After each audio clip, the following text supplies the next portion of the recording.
Hi, and welcome to Mrs. Pam Reads. Remember, I lost my J, but we are continuing in Zoo by James Patterson and Michael Ledwidge. We are almost done with the book. Not much further to go.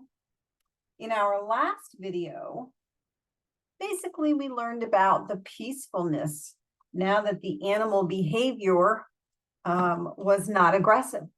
And we saw Attila being calm and being happy. And I think that's about it. I guess there was some discussion about dogs in the area and oh no, and then the dog just went potty. And they're like, oh, wow, that's so cool. Anyway, so, oh, sorry, on the table. We are continuing. We are in book 4, and we are in chapter 94. That night, and almost all the next day, Charles Grow and I attended romantic candlelit policy meetings with the CDC and various branches of the military. After a quick dinner, I was catching a half nap on the couch in a FEMA trailer parked on the south lawn when I felt an impish tug on my foot.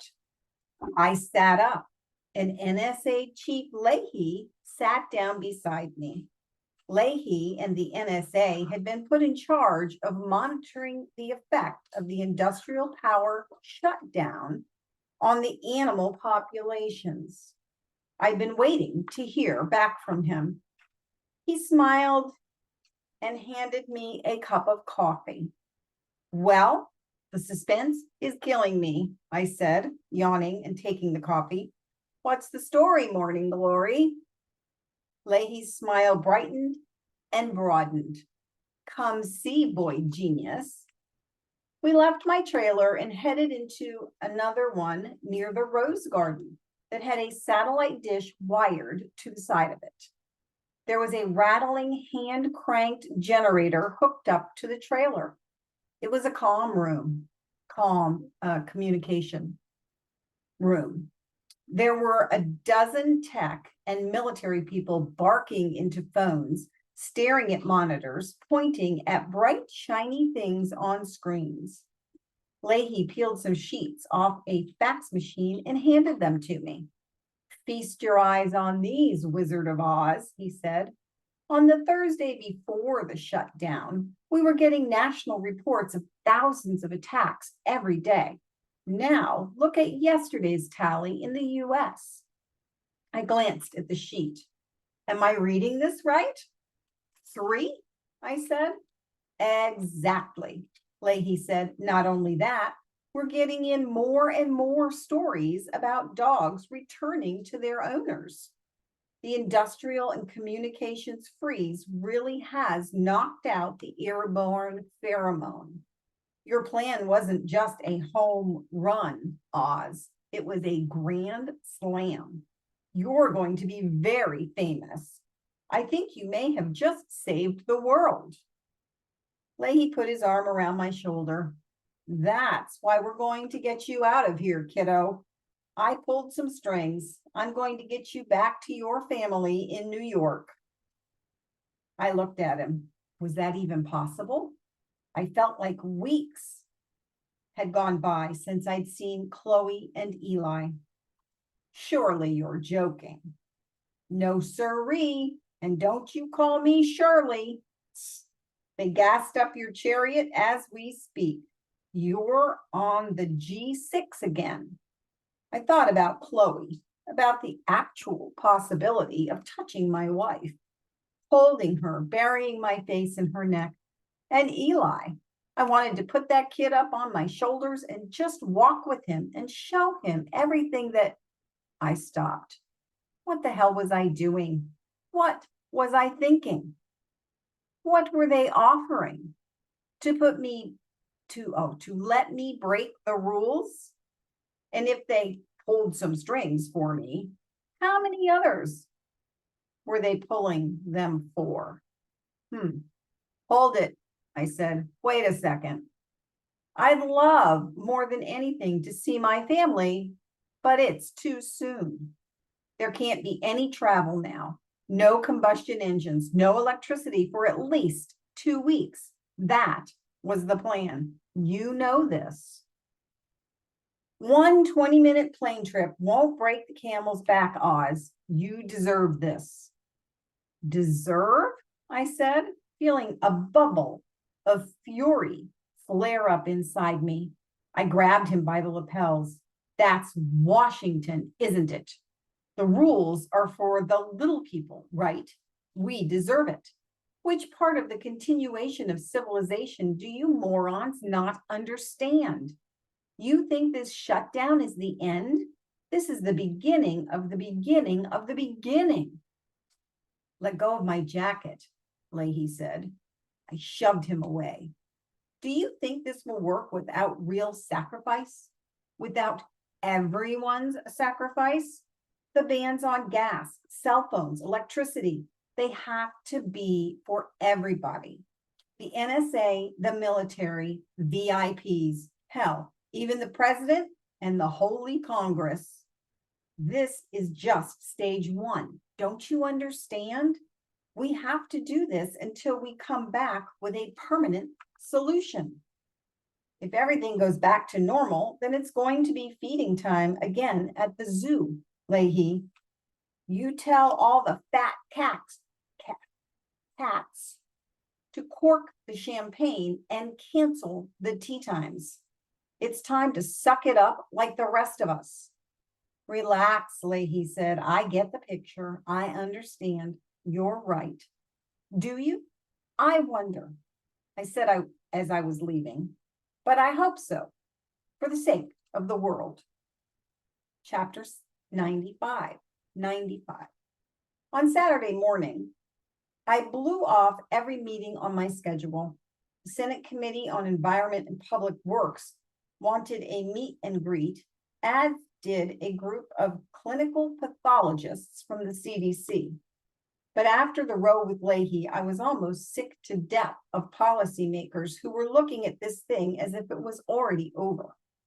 For them, this was just something they could pad their resumes with, tell their grandchildren about.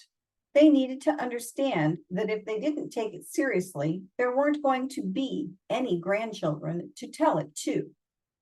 Instead, I did something useful, something that needed doing. I signed up to help a contingent of Marines clean the streets and collect the bodies of the dead. There was something turn of the century about it. That is, the turn of the last century. Horses had been brought in from a farm in Rockville, Maryland, to pull U-Haul trailers. By noon, the trailers were laden with body bags. Having served in Iraq, I thought I could handle the detail. I was wrong. The first child I encountered was a little Asian girl in an alley behind a dry cleaner's shop in DuPont Circle. She looked about 8, 9 years old. Some gross stuff. Sergeant Alvarez and I stuffed her in a bag and laid her down in one of the trailers. It broke me up. I snapped off my reeking rubber gloves and sat on the curb between a couple of parked cars for a while, weeping. So many lives had been lost. It was early evening when we arrived at Arlington National Cemetery. Near the Tomb of the Unknowns, the contents of the horse-drawn trailers were unloaded into rows of portable morgue units. An Army bugler played taps as we were leaving. It was getting dark by the time Sergeant Alvarez and I made it on foot back across the bridge, heading for the Marine Corps base next to the White House. Near George Washington University, we were walking down a block lined with trees and bracketed with quaint homes. And I saw a chrome yellow Hummer parked on the street, idling in front of a townhouse. When I reached in and shut the engine off, a tall, handsome guy wearing a Yankees cap and a rumpled blue suit ran out. He looked pissed. What the hell do you think you're doing? The guy said. I should ask you the same thing. Maybe you've been under a rock, but there's a ban on driving. No shit, Sherlock, the guy said, glancing at Sergeant Alvarez and showing me his ID. I'm Gary Sterling, congressman from New York. This is my apartment. I'm heading back to Long Island to get a few things. Says who? I said. He fished a document out of the inner pocket of his suit jacket. Says the president, he said, making little effort to suppress his smirk. I looked at the piece of paper. I couldn't believe it. It was a presidential order that authorized the bearer to operate a motor vehicle despite the ban. I looked at the president's seal and signature, dumbfounded. I guess I shouldn't have been that shocked, but I was. Everyone needs to follow the rules, except for the people who don't. I knew it. This was DC. I was afraid this would happen. Representative Sterling snatched the permit out of my hand and promptly restarted his car. But I couldn't take it. Permit or no permit, I reached in and shut it down again. I took the keys out of the ignition. Are you blind? I showed you the permit, the congressman said. I curled my right fist around the keys and raised my left. My fists were shaking. I knew what I was doing was crazy, but I guess I had seen too much that day. I'd seen too many dead bodies. Did this guy care? The answer was no, apparently. I don't give a shit, I said. You think the rules don't apply to you? You're above it all, right? I don't think so. F your permit. Come and get your keys. And I put them in my pocket. Then what did he do? He simply turned on his heels and walked back up the townhouse steps. When he got to the top, he took out a cell phone, hit a button, and began speaking calmly into it. What the hell? This fool's 2 for 2. He's got a Hummer and a working cell phone? Alvarez said. A military Hummer roared up a couple of minutes later. Sergeant Alvarez stiffened and came to attention as a Marine colonel climbed out from behind the wheel. He spoke to Alvarez, and then Alvarez very reluctantly spoke to me. I'm sorry, Oz, but it's true. They are issuing these permits, or whatever they are. It's legit. The asshole wins. You either have to give him back his keys, or I arrest you. I bit my lip. I shook my head for a little. Finally, I stopped. Fine. Okay. You're right, everybody. I'm sorry. Got carried away, I said. The congressman came back to the townhouse steps. I walked over to him. I held the keys out to him at the curb. Oh, as he reached for them, I flung them aside into a storm drain. Whoops, I said. Clumsy me. My arms are kind of tired from carrying the dead all day.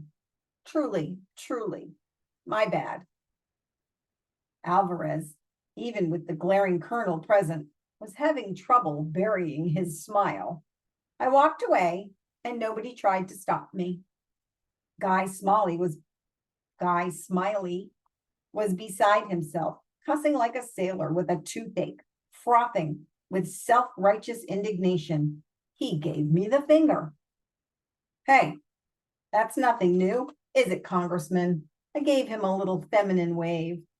I'm an American citizen. Telling us to go F ourselves is what you guys are best at. But it was a brief, small victory. As I walked, still seething, in the gloaming, I heard from all over the city, gasoline generators being started up, air conditioners humming back to life. All the people of the world were back to their old tricks. And I'd thought the bugle was sad. I realized it then. In the dying purple light as the sun set over Washington, I realized it. I listened to the gathering chatter in the dark, and I knew it. There would be no recovery. We had lost. It was over. And that's where we're going to stop. Can't imagine that the book is going to end that way. So I hope you come back and find out how it gets better, because I hope it gets better. All right, you guys, thank you for joining me. I hope you have a wonderful day, and I will see you next time. Bye.